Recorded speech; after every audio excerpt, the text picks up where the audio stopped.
Hi, I'm Laura at Aquamarine 18 Tarot and Books. Thanks for stopping by my channel today. Welcome or welcome back. This is my VR to a tag called Occult Tea, which was started by Ella Harrison, the Redheaded Witch, and Polish Folk Witch. I'm sure folks are familiar with it by now because, as usual, I'm a little bit late to the party on the VR.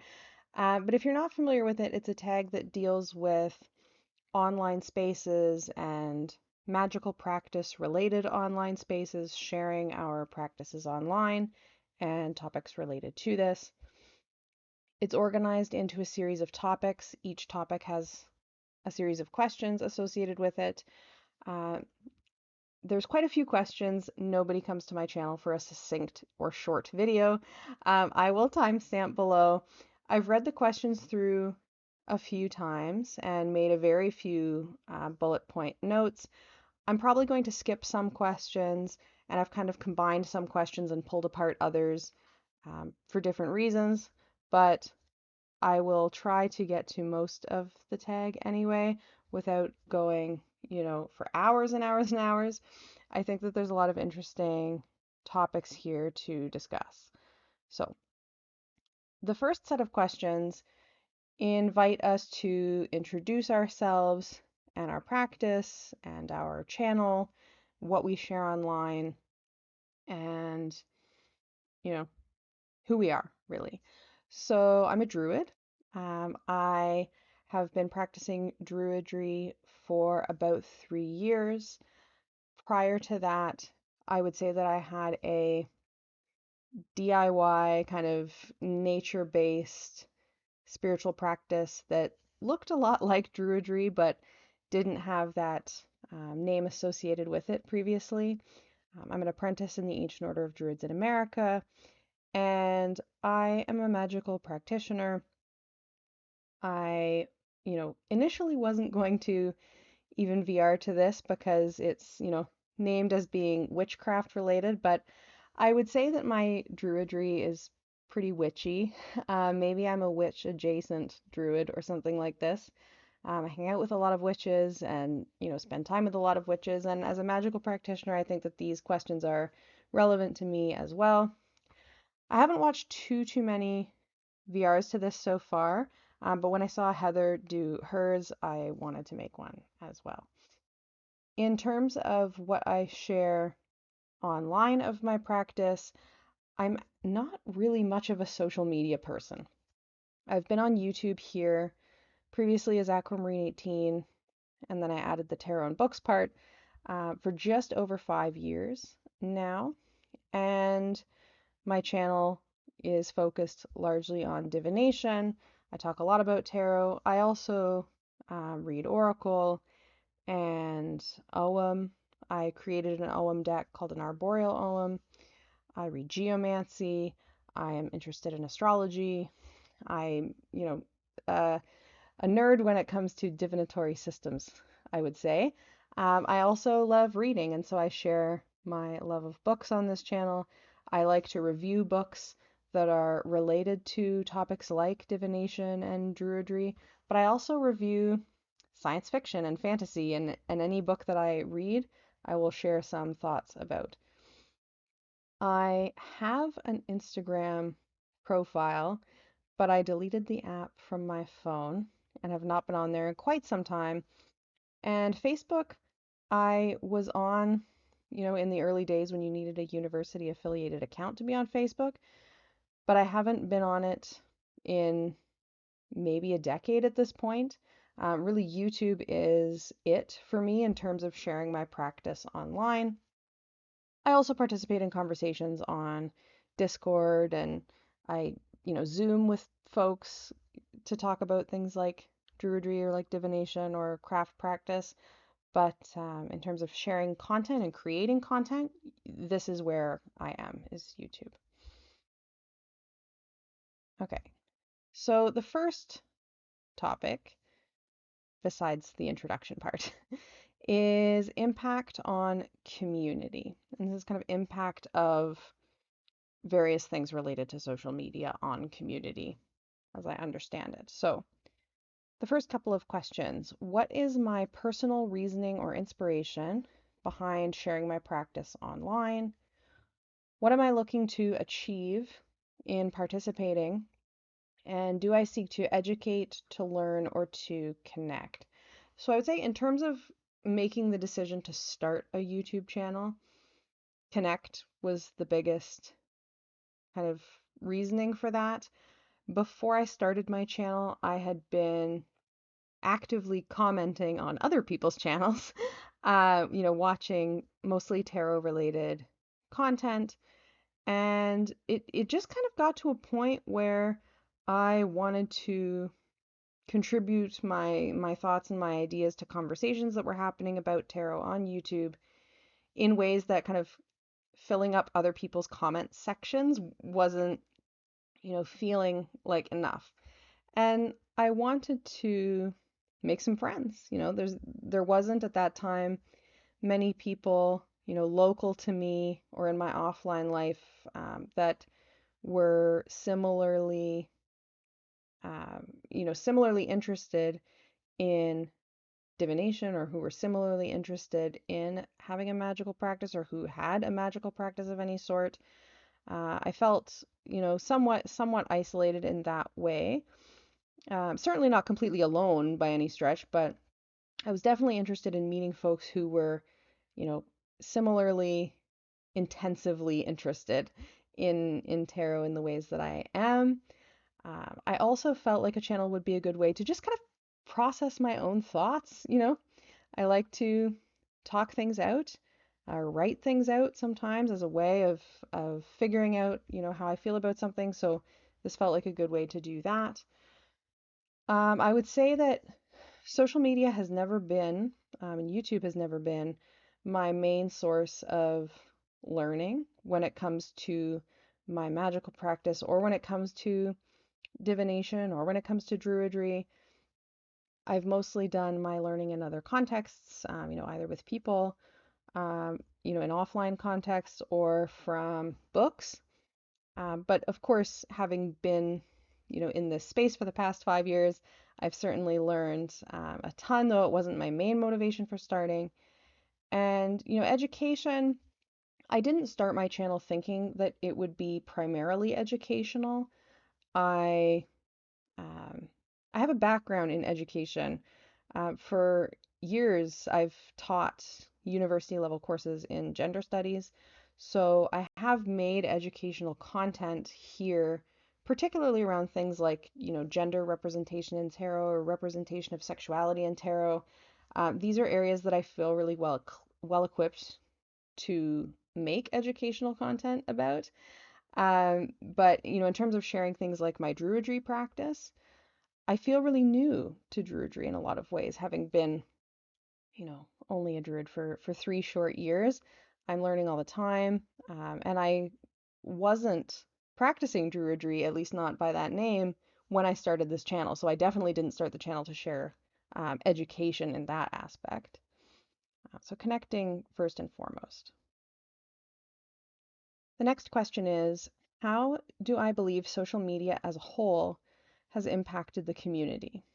How do I think social platforms such as TikTok, Instagram, and YouTube have each impacted education and sharing information? So this is a kind of interesting set of questions, because I feel like these questions are mostly not witchcraft or magical practice specific at all. Um, I feel like they could be asked about any number of topics or areas of interest that are represented on YouTube and other such platforms. I'm going to isolate my comments to YouTube for the most part. I have never been on TikTok. I have no interest in ever being on TikTok, as a viewer or otherwise, like, no interest whatsoever. And Instagram, I'm pretty absent. Um, I think, in terms of TarotTube, which, the tarot community on YouTube. I think we can't really even think about that in terms of social media impacting that community, right? Social media at the end of the day constitutes that community. That community of folks who, you know, consider themselves to be a part of TerraTube or engaging in TerraTube, right? This is a um, formation. You know, I feel complicated about calling it a community, if you can't tell. This is a kind of formation that wouldn't exist or didn't exist outside of YouTube context, right? So I can't really think about it in terms of having impacted the community because the community doesn't predate the YouTube context, if that makes sense.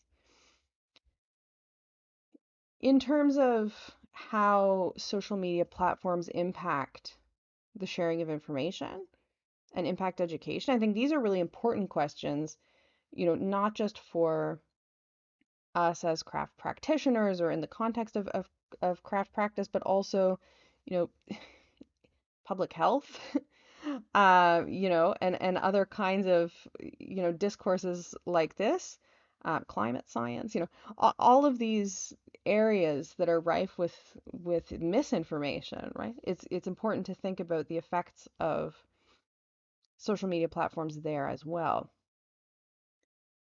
And there's a ton of, really solid research that has been done and that is being done as we speak on the impacts of different kinds of social media on everything from our attention spans to our mental health to our body image to, the ways that we communicate with each other, all of these things, right? And I certainly can't sum up that research here because it is not my area, right? It is definitely not my area of expertise. But that research is there, right? And I think that it's applicable to our, craft related or practice related communities as much as it is anything else. So I would suggest, seeking out that research insofar as this is a question of interest. In terms of kind of initial thoughts in relation to this question that I had when I read it, how do I think platforms have impacted sharing information? I think each platform inevitably comes with its own set of constraints, right? And those constraints shape what education and information sharing can look like, right? Um, there's a word limit on a tweet, right? I'm not on Twitter either. I'm not on Twitter either, but I'm there is a word limit there, right? So that as a structural constraint limits what education can look like. You can't put a book in a tweet unless it's just a link to the book, right? Shorts or like reels as a thing, similar, right? There's a length constraint. I'm also interested in the ways that I think, shift towards kinds of content that is designed to be scrolled through as opposed to searched. This feels like a significant change to me, right? Because it feels very different to search a particular set of keywords, related to a topic, see what comes up, sift through it, maybe compare different sources and so on, versus just kind of flicking through the reels, right? And watching or engaging with whatever comes up. I'm I work with a word of the year every year, and I know I'm not the only person who does that. And my word of the year for 2024 is intentionality. And so I've been thinking a lot about, what it means to be intentional and deliberate. And scrolling reels feels fundamentally not that to me. And that feels important in terms of education and sharing information. I'm sure, again, there is research on this that I haven't read, but it's just an initial thing that I think that I'm thinking a lot about and I think is interesting. In terms of kind of positive things, and I do sometimes find it hard to think about positive things when it comes to social media and information sharing and education. I think that having something like auto-generated subtitles that can also function to translate is huge in terms of information sharing. Lots and lots of books do not get widely translated, right? So having that feature, as totally imperfect as those subtitles are, opens up worlds that I feel like would be really challenging to engage with in other kinds of contexts without that translation function. I think it's extraordinarily helpful. And, thinking about some of the things I like to watch here on YouTube, being able to watch, for example, talks from conferences that I didn't get to go to because I was working or because they were too far away or for whatever reason, that's pretty great in terms of accessibility of ideas, right? Not needing to be in the room to be able to hear that kind of keynote talk is really interesting. And that's not social media specific necessarily. That could be done on any kind of website, but YouTube is a kind of hub for things like that. So I think that that is really good. Is consuming witchcraft content becoming a substitute for practice? Um, for some folks, probably, possibly, but um, I don't think we can say the word becoming here as though this is a new possibility, right?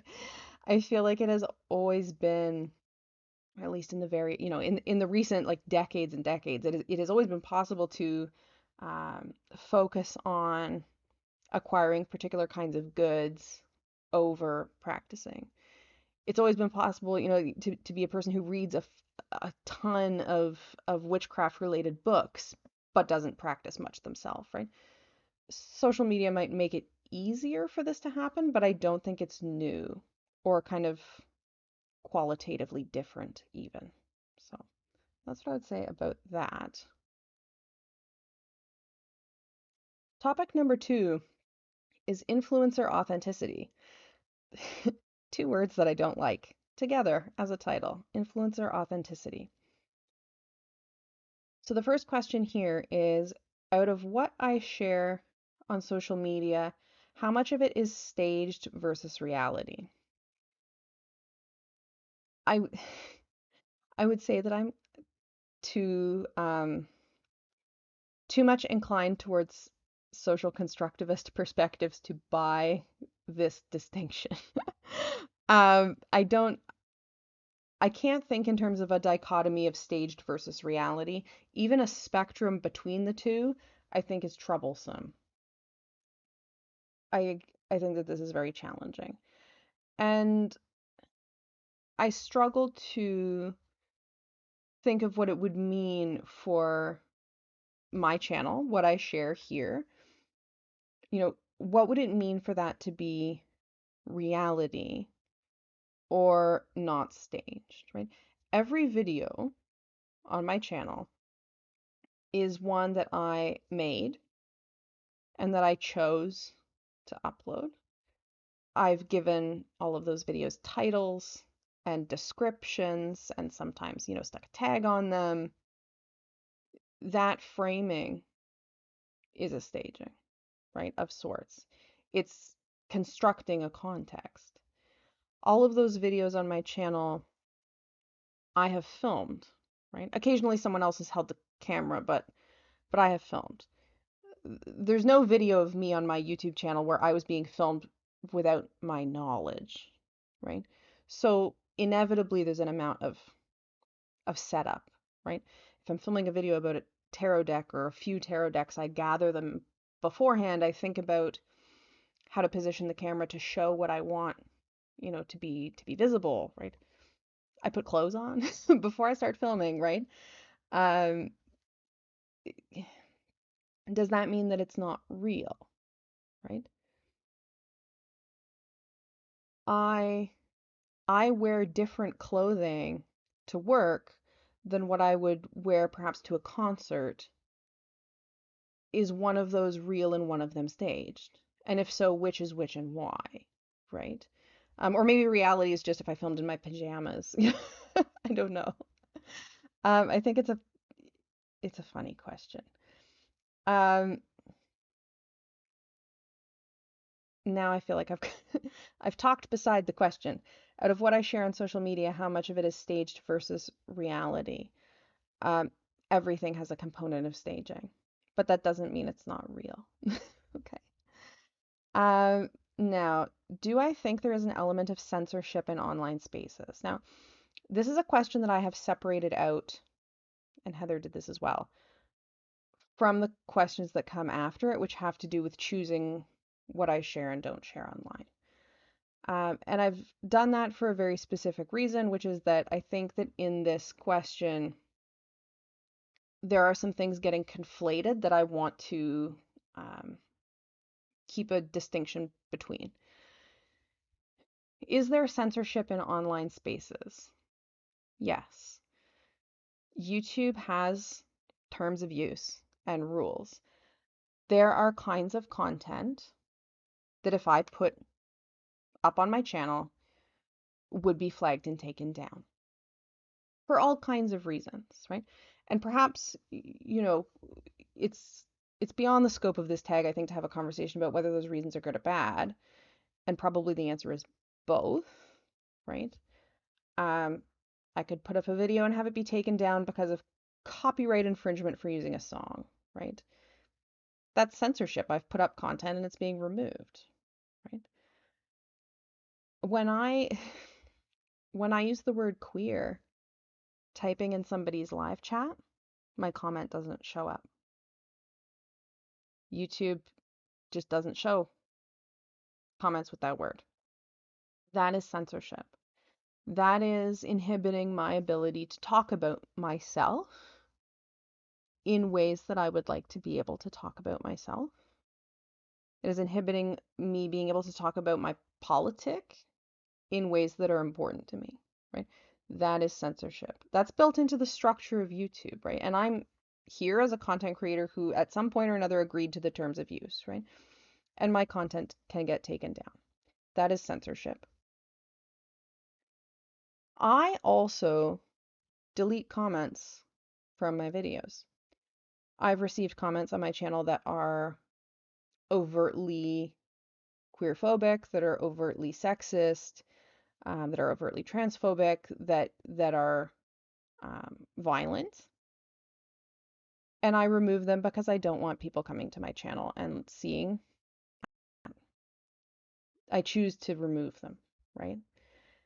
And maybe that's a kind of censorship insofar as I'm removing somebody else's comment, right? That to me is censorship. For me, censorship is a word that names something specific, right? There are many reasons that I or someone else, all of us, might choose not to share some aspect of ourself or some aspect of our practice, right? All kinds of reasons. Maybe that's because it's part of a closed tradition or a closed practice. Druidry is very open, but in the order that I belong to, there are things that you only learn when you reach certain degrees that are expected to be kept private. I don't put that online, right? I might just choose not to share aspects of my practice because they feel too personal to me. Maybe I'm not going to share a tarot reading that deals really intimately with someone else in my life. That feels like not a great thing to do for me personally. There's lots of reasons to not share a particular thing, right? For me, it is important to not call that censorship. And people can, folks can use terms how they wish. But for me, there is a distinction between being inhibited from expressing myself in particular sorts of ways, like having my words deleted by YouTube or rendered invisible, invisibilized by YouTube in the case of the word queer in a chat, right? Not being allowed to post something that I might like to because it would get taken down. That to me, I want to talk about separately than my choosing not to share a particular thing, right? Because that distinction helps me think about power and name power in terms of who can censor whom and for what reason and who the censors are, right? So I do keep that separately. I don't use the word censorship to describe when I choose not to share something about my practice, right? I absolutely do not use the word censorship, which I have seen, not necessarily in this tag specifically, but like I've absolutely seen people use the word censorship in online communities to describe what happens when their discriminatory shit is called out, right? If you post some, whatever it is, sexist, homophobic, transmisogynist, racist shit, and you get called out on it in your comments section, that's not censorship. That's you being called out on your shit. And I think, it's important for me to not use the language of censorship for something like that, right? In order to maintain this distinction that has to do with power. So yes, there's censorship in online spaces, and I'm going to refer to that in a narrow way. How do I decipher what is appropriate to share versus what to keep privately? Is this based on social media etiquette or personal preference? I decide. Decipher is an interesting word. Um, I would say that I decide what I feel is appropriate to share versus keep private based on personal preference and comfort for the most part. I don't know that I decipher insofar, and I'm probably feeling like really sounding really like word quibbly about these questions, but language is important. Language is important. I wouldn't say that I'm deciphering what to share and not to share because that suggests that there's some kind of code, right? Not the terms of reference for YouTube, which is spelled out plainly, but that there's some kind of secret code of what I'm supposed to be sharing and not supposed to be sharing. No. Um, I am cognizant of the rules of the platform when I am sharing. And I would say also if I'm, deciding whether or not to lock a particular video on my channel to be 18 plus, for example, like that's something that has to do with appropriateness in terms of the website's expectations, right? And so I keep that in mind, certainly. I'm happy to verbally, share that I've absolutely, engaged in and loved Skyclad Ritual. Not going to put it online, right? That's kind of a mix of the rules of YouTube and personal preference. Even if it was even if I thought YouTube wouldn't take it down, I still wouldn't put video of my naked ritual up on YouTube. No, that's personal preference, right? Personal comfort. Um, and in the 5 years that I've been on YouTube, sharing my path and my practice, I would say that my sense of privacy and boundaries and personal comfort has shifted, to some extent. I have talked about personal things that I never thought that I would when I started my channel. When I started my channel to make videos about tarot, I didn't necessarily think that I would be doing monthly recap videos that would include things like my health, for example, right? But I have shared things like that here, and that's something I navigate in terms of personal comfort all the time. Um, I don't post my surname on here, and part of my current interest, I'm currently interested in, figuring out a craft name for myself or druid name. And part of that is for, for spaces like this, and also if I want to do any publishing related to druidry, which I do, I would like to do some writing, I think. Um, for personal comfort reasons, I would like to keep my legal name and my legal surname anyway. Laura is my legal first name. I would like to keep my legal surname separate from that if I'm going to publish something about druidry because I have a body of publishing under my legal name that has nothing to do with my practice, and I would like to keep those things distinct. That's a personal preference. Um, it's not something I say is right or wrong to do. That's down to personal comfort. I've never filmed and shared video of me performing a ritual or performing a working. Mostly I would say for me that's because I feel I am not entirely comfortable with mixing technology into ritual space in the way that that would involve. Um, Even doing ritual in groups on Zoom, which I have engaged with, like it feels weird to me.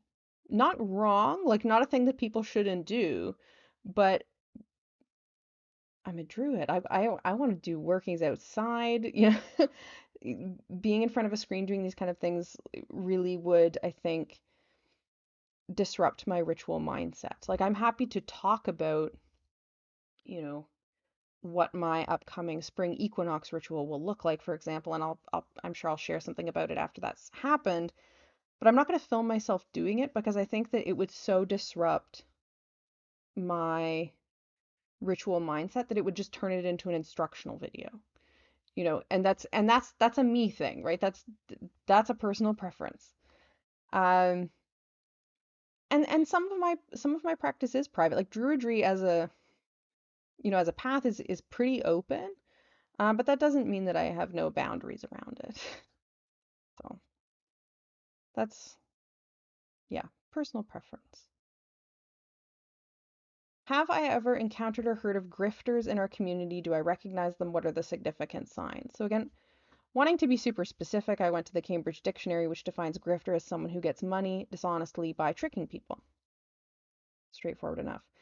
The first couple of things that I thought of, mostly being in tarot spaces online when it comes to this are like the Instagram profiles that steal people's content and make another profile with a name with some extra punctuation or typos in it, and then try to solicit people for readings. That's a grift for sure. And the other thing I thought of was counterfeit decks, which also feel like a dishonest way to get money by tricking people as well. Um, do I recognize these? I mean, yes, so far. I've never bought a counterfeit deck. Have certainly never I've certainly never paid for a reading from somebody soliciting me on Instagram.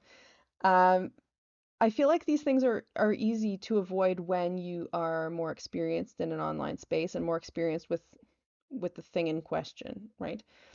I feel like I can, certainly seeing one, like identify a counterfeit deck, for example, but somebody brand new, you know, it could be hard, right? Especially when, I've heard people say that they've seen counterfeit decks in like brick and mortar stores, which, if you're brand new to having any kind of magical practice and you go into a metaphysical shop, you know, looking for your first ever deck, like it could be very easy to not spot that actually.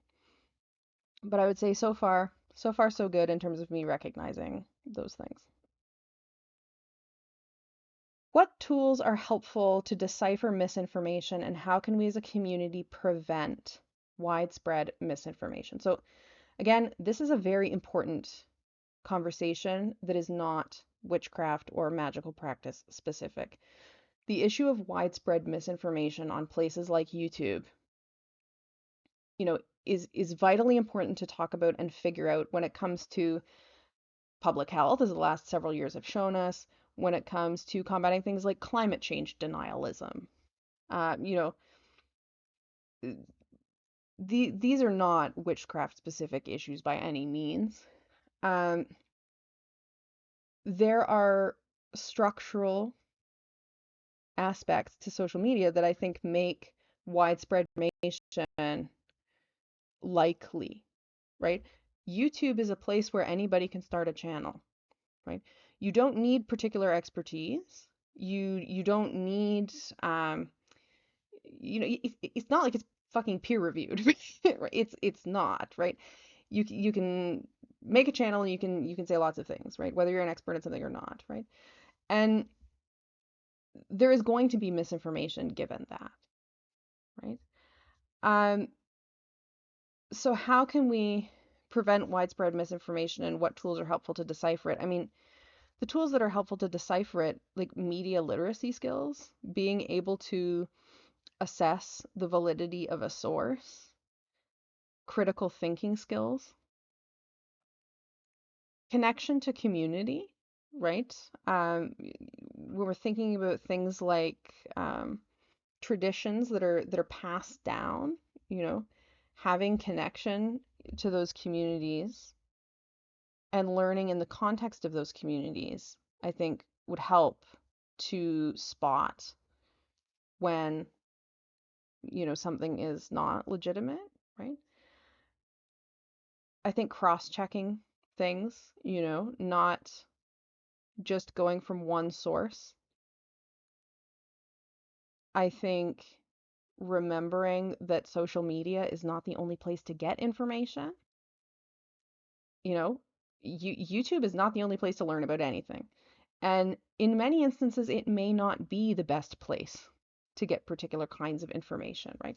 Maybe particular kinds of information are better sought from a peer-reviewed scholarly source. Maybe particular kinds of information are better sought from elders and recognized leaders within their traditions, right? Who know what they're talking about. I think in terms of combating information like misinformation, I think, cite your sources. Anybody who watches any of my book videos knows that if something is not fiction, I want it to have a bibliography. Have a bibliography, please. A video can have a bibliography. There's a big description box that you can put your sources in, right?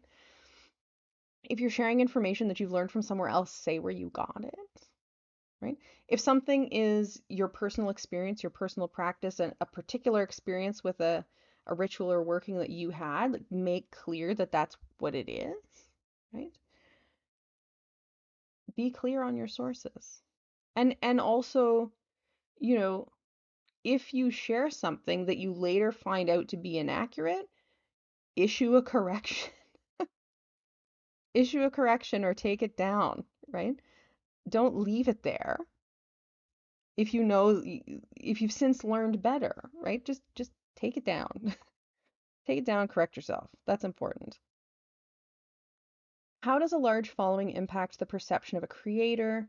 Does this immediately make them an expert, or are there other assumptions as to why they may have a large following?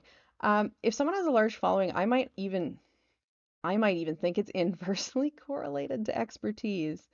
I certainly do not assume that someone is an expert in anything because they have a large following on YouTube, except maybe an expert in algorithms, right? Uh, and the reason that I cannot possibly assume that big subscriber count equals expertise is that there's lots of things that feed into having a big subscriber count that have nothing to do with expertise, right? Expensive filming equipment and particular kinds of production, right? Having been on YouTube or whatever site we're talking about for a long time, right? Helps to have more followers if you've been there for a long time, right? Youthfulness, heteronormative beauty standards, whiteness, all of these things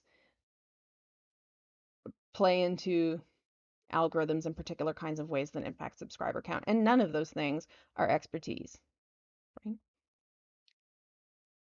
Expertise comes with time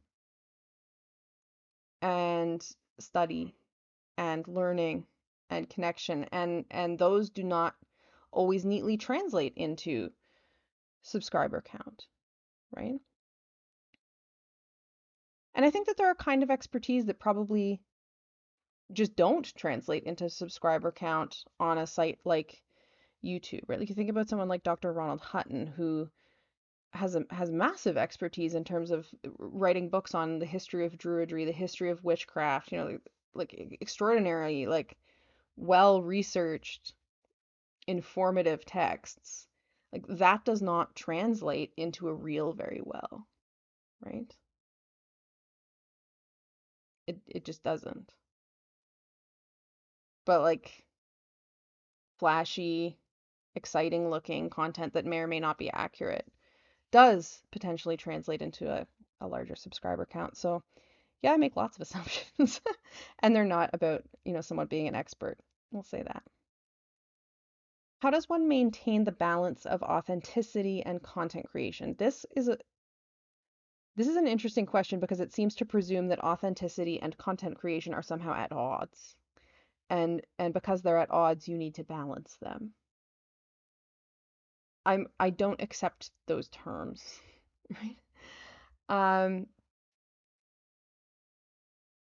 I frequently struggle with the language of authenticity in conversations like this, um, that seem to imply that, we can take away a bunch of veneers, whether that veneer is like the nice, incense and um, tablecloths and things that are arranged around the tarot deck, or whether that veneer is editing or whatever it might be, and that there's some like authentic self underneath all of those things that can somehow be excavated. And I don't think that is the case.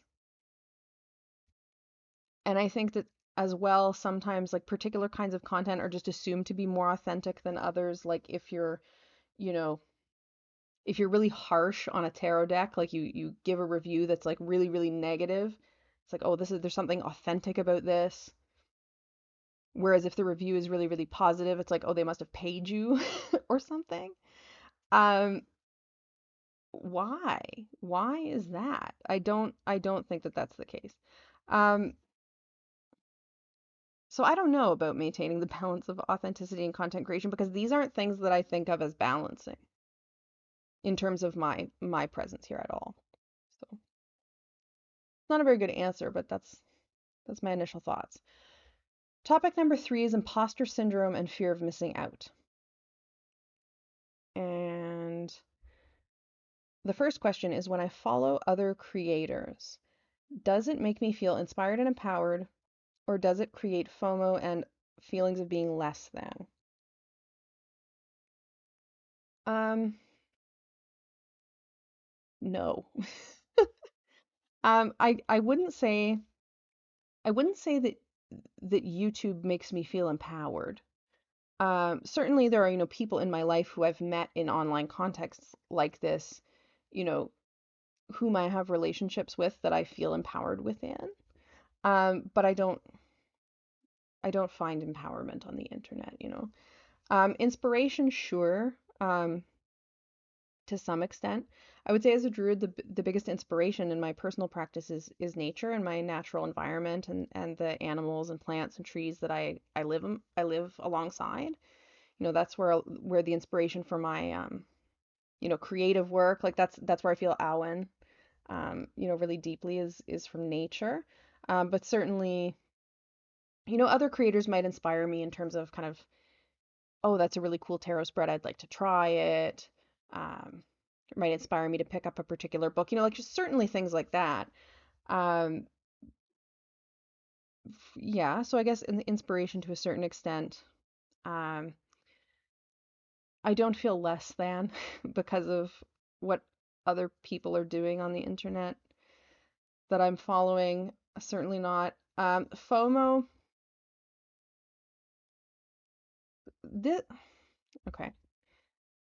Fear of missing out is not a thing that other people create in you or in me, right?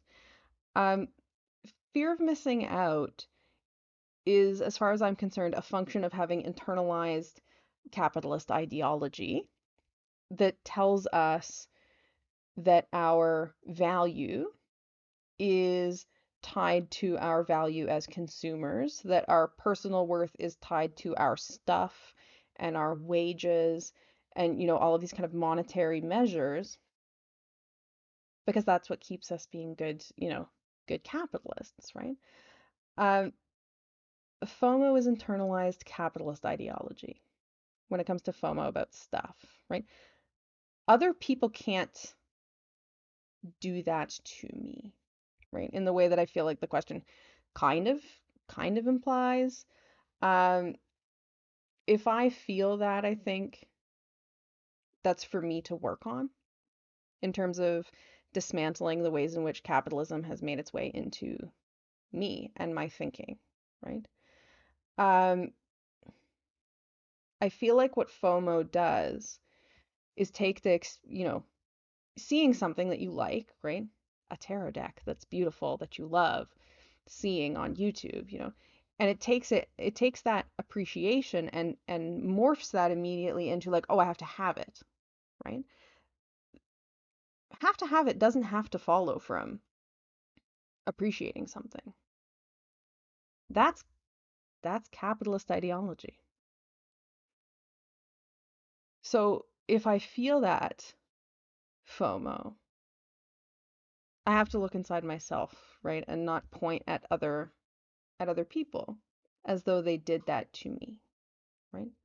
Being kind of raised and socialized and constantly in capitalism does that, right? Ideology is powerful, right? It's not, I can't sit here and say like I'm unaffected by capitalist thinking. Like, of course that's not true, right? It is the terms that capitalism is structuring in this social context. Of course, I can't sit here and pretend that like I'm immune,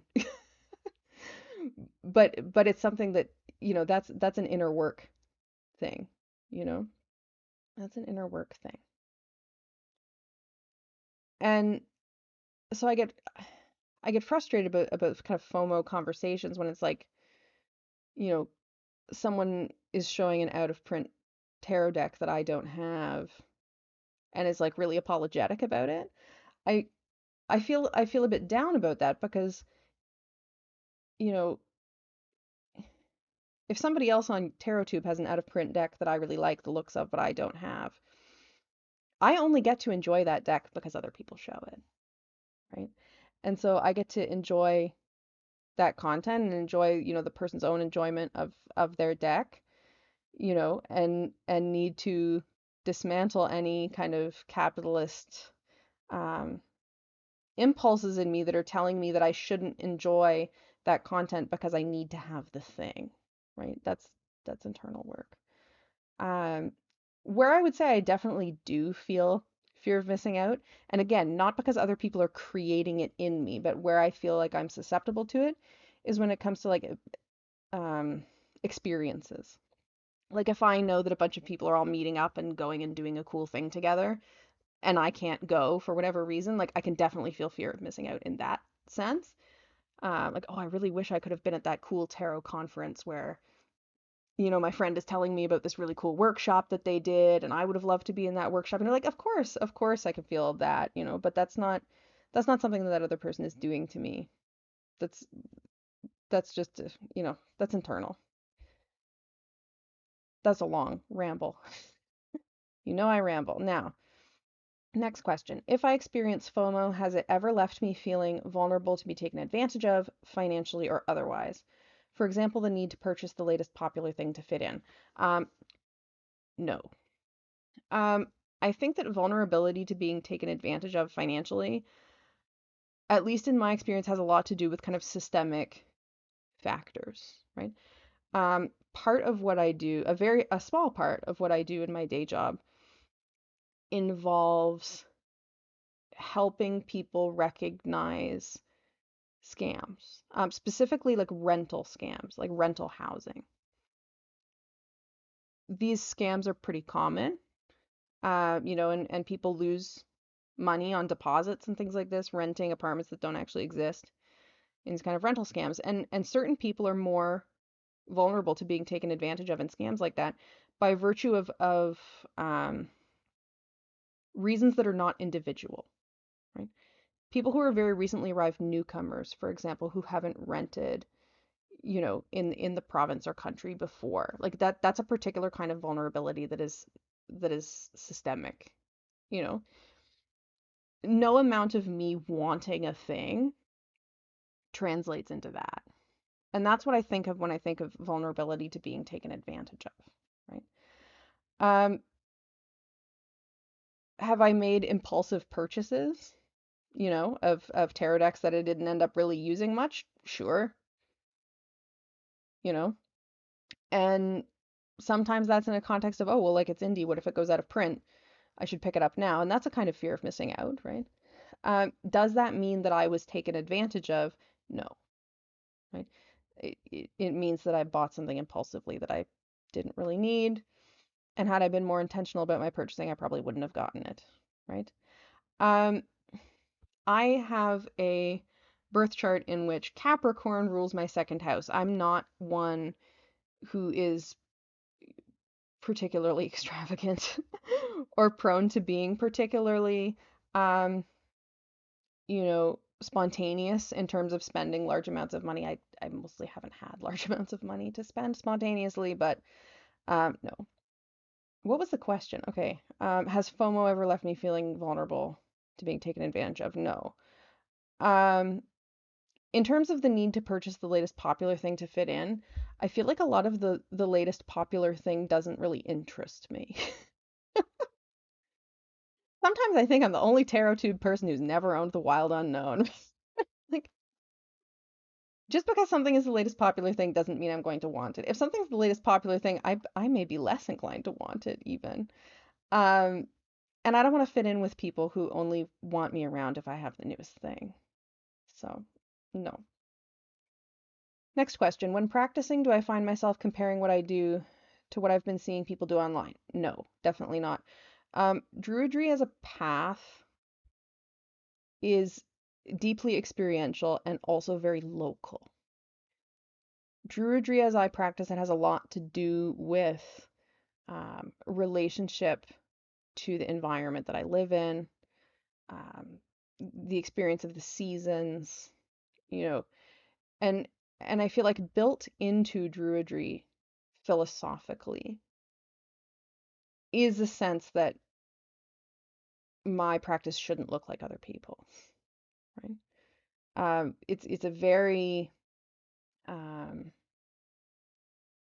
it's a very personal kind of a practice, right? And in the AODA, they talk about kind of wild crafting your own Druidry practice. Like there are certainly shared kind of touch points, and we observe solstices and equinoxes, for example, as like a uniting thing amongst Druids, but that doesn't mean we all do it in the same way.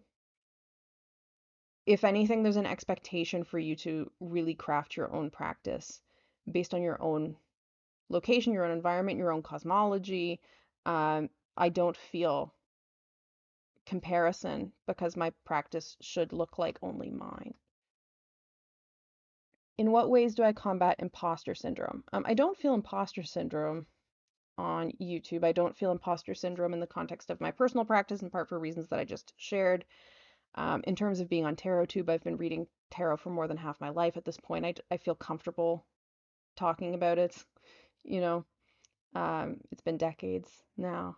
Um, Maybe this is too obvious to even mention, but I feel like I combat or avoid, better say avoid.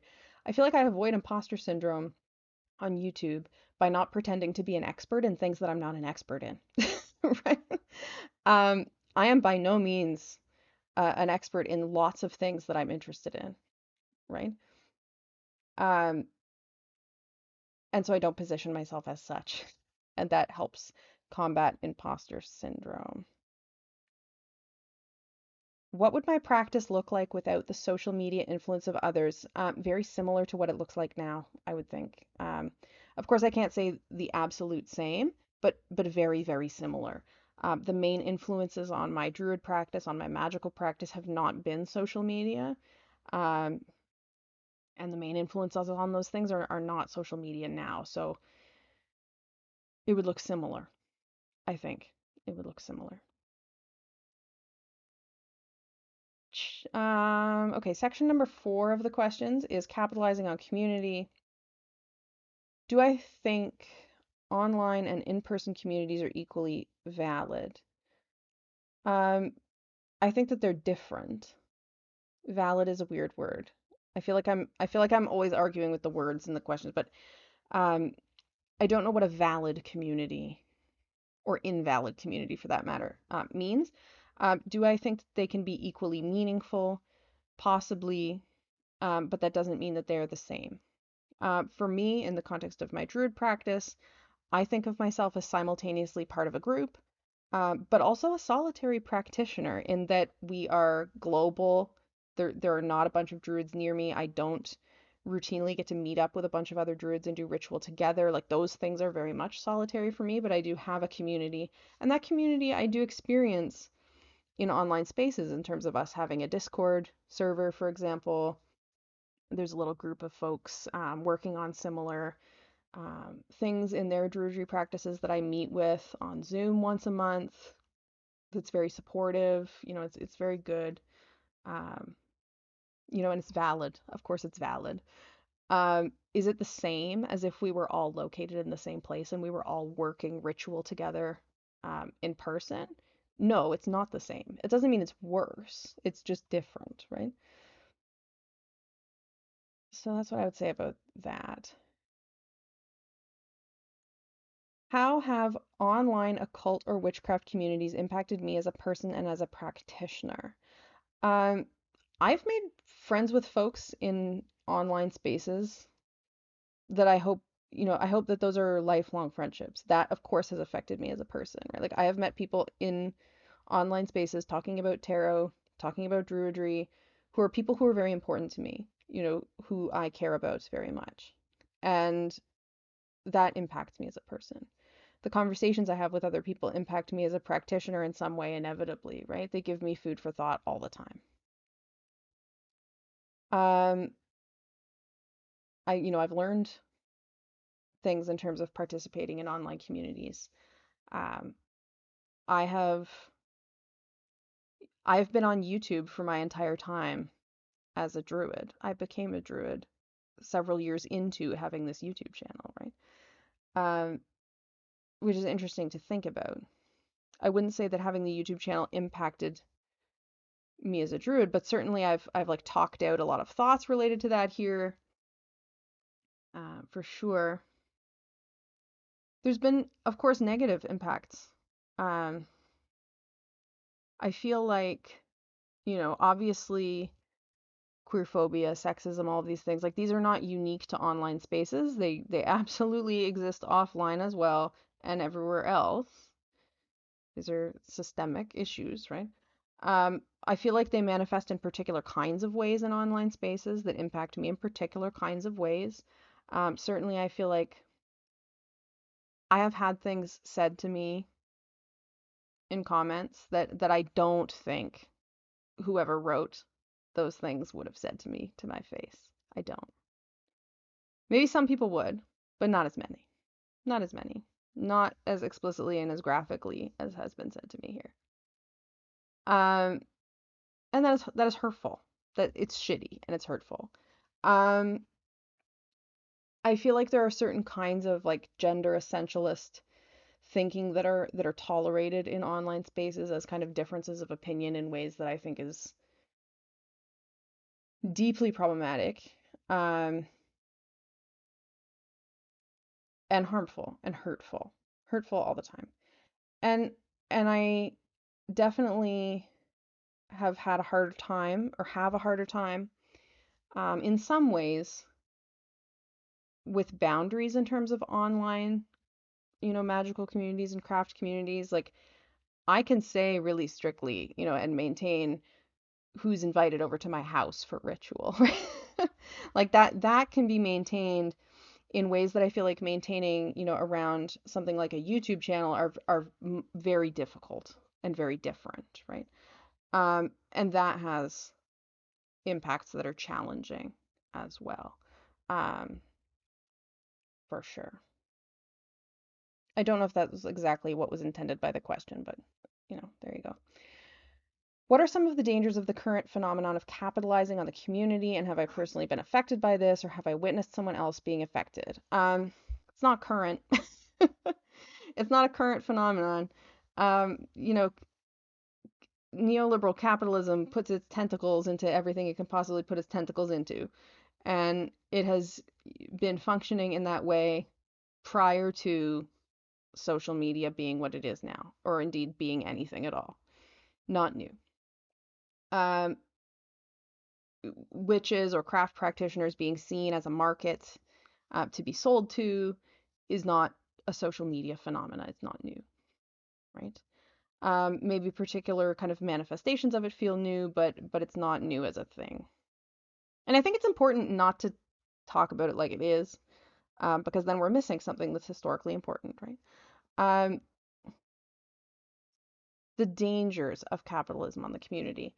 Um, Certainly, I think when something gets popular or well known, the the number of very poor quality books about that thing is going to multiply. That's a danger.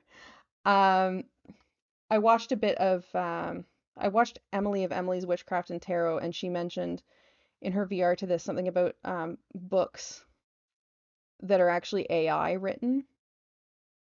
And I went and looked it up, and I was looking at these books, and it's like, yeah, obviously. And all the titles, like you look at the titles, it's like, okay, all of these are going to be fucking garbage. This feels really obvious, but certainly that, that has to do with capitalizing on a community for sure. Counterfeit tarot decks I mentioned earlier, that kind of thing, goods are only going to be counterfeited insofar as there's a sense that there's a big enough market to make that make sense. And, tarot having a particular kind of moment, I think, makes that more likely. And, what goes along with that, like horrifying exploitative labor practices, horrifying environmental practices, like these things are dangers that go along with capitalism, but again, not a current phenomenon, right? Capitalism being violent, exploitative, and destructive of the earth is not new. And it's certainly not a result of social media, right? Or anything like that. Should there be paywalled communities and online courses? Um, I'm an anti-capitalist, if that's not obvious. I'm not going to say that I think monetary exchange is the best way for people to engage with each other, right? I've also taught online, not related to Druidry or magic or any of these kinds of things, but like taught as a university professor online, um, including, the past couple of years when everything was online. The amount of work that goes into a good online course is significant, right? And not even the time like learning and developing the expertise that is needed to teach something like that, but building out websites, creating course material. These things have expenses related to them, right? Website hosting is not always free. And so, should there be paid online courses? Like, yes, yes. I have paid for online courses and been consistently very happy with what I've received, right? Um, I think that when we call something paywalled, like a paywalled course, that language emphasizes a kind of exclusionary aspect as opposed to the kind of compensation of labor aspect, in terms of compensating someone for their expenses and their time and their work, that are important. Do I think everything should be paid? No. Do I think everything should cost something? No. Definitely not necessarily. But holy shit, teaching an online course is a ton of work. If it's done well, if it's done well. When I was teaching online, I probably spent 30 hours in like me taking trainings and workshops about how to teach online well and how to teach online effectively. Like it's a skill set, right? That takes time to develop as well. I wouldn't say I've ever felt like I've been part of a paywalled community either. Um, I've been in classes where like the class has a Discord attached to it for the students to talk in it, and I don't think of that as a paywalled community so much as just kind of a supplement to the course, like it's creating a classroom space. Um, yes, I think that there should be things that are paid for. There should also be things that are not. Okay. How does one ensure the authenticity of courses, workshops, or memberships, etc., as a financial investment? Um, Authenticity might be tricky here, and it might be tricky here because of the kinds of things that I've taken courses in. I don't know what the meaning of like a authentic or inauthentic tarot course would be, for example. Unless like inauthentic means somebody is like misrepresenting um their knowledge or something. How do I ensure that a course or workshop or membership is worthwhile, or that I feel that it's a good um, way to spend my money? I feel like that's a matter of looking at somebody's free content. People who are offering Patreons and paid courses probably have tons of free content floating around because that's how people find them, right? Looking at that available content and seeing how it meshes with my values. Maybe talking to others who I know have taken courses with a particular teacher. If I'm interested in a course, you know, do I know someone who's taken that course and what did they think of it? Do they think I would like it? Do they have criticisms of it? Like that's useful. So being in community with people in a way that those conversations can happen, I think is good. You know, talk to community members and be discerning, I guess, is how I would ensure that. I don't know that I consciously think of courses as like a financial investment. And that may be because my career has nothing to do with my craft practice or my druidry or divination really, or like any of these things. Like I don't see myself investing in a way that's gonna like bring returns in that way. Um, I try not to think of everything in such capitalist terms. Conclusion questions. What are some conversation topics I'd like to see more of in our community? I think conversations like this that invite some like self-criticality and um, thinking about the kinds of spaces we're creating when we're here are good conversations. Um, I love all kinds of content, all different things. And I also like conversations, and videos where people talk about other things that they're interested in and other things that they're doing besides their practice. Like, I know that this is probably a no, like from an algorithmic perspective, but like I'm interested in what other things you do. You know, if I watch your channel for your tarot content, like what books do you read, right? This is this is something that I think is interesting that I would love to see more of. I love to see content that's like people sharing their art, or their creative process. Um, I love seeing kind of conversations and interviews and panels, that talk about different topics, that talk, within and across different traditions, that you know, that bring multiple perspectives in. I really like content like that.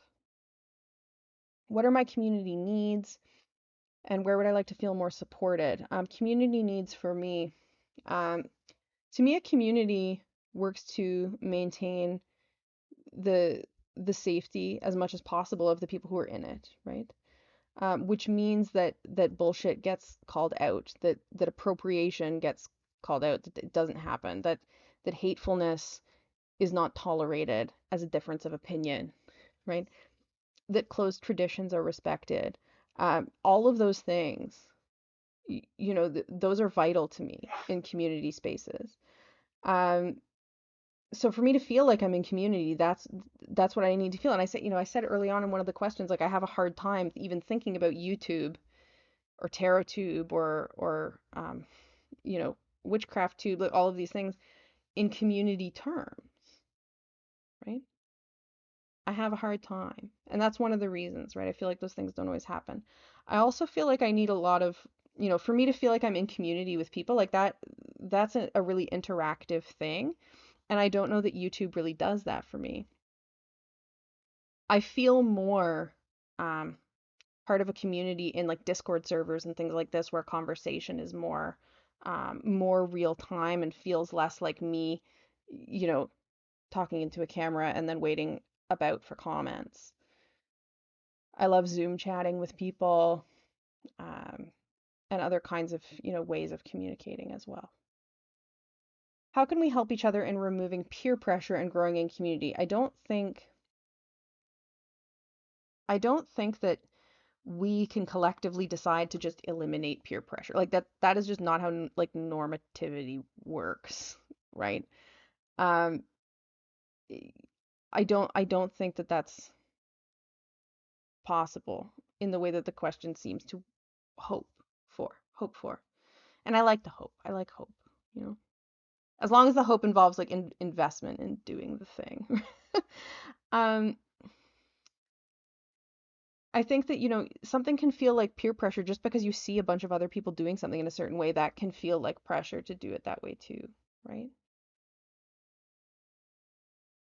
This is this in a lot of ways to me this is kind of like the FOMO thing where, you know, navigating and interrogating why one feels peer pressure is an internal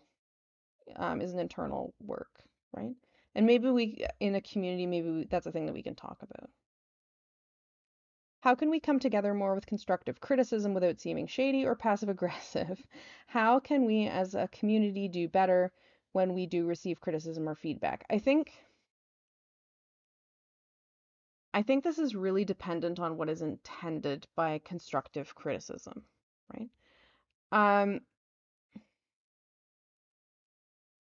I feel like, you know, things like pointing out factual or historical inaccuracies, pointing out um, behavior that is harmful.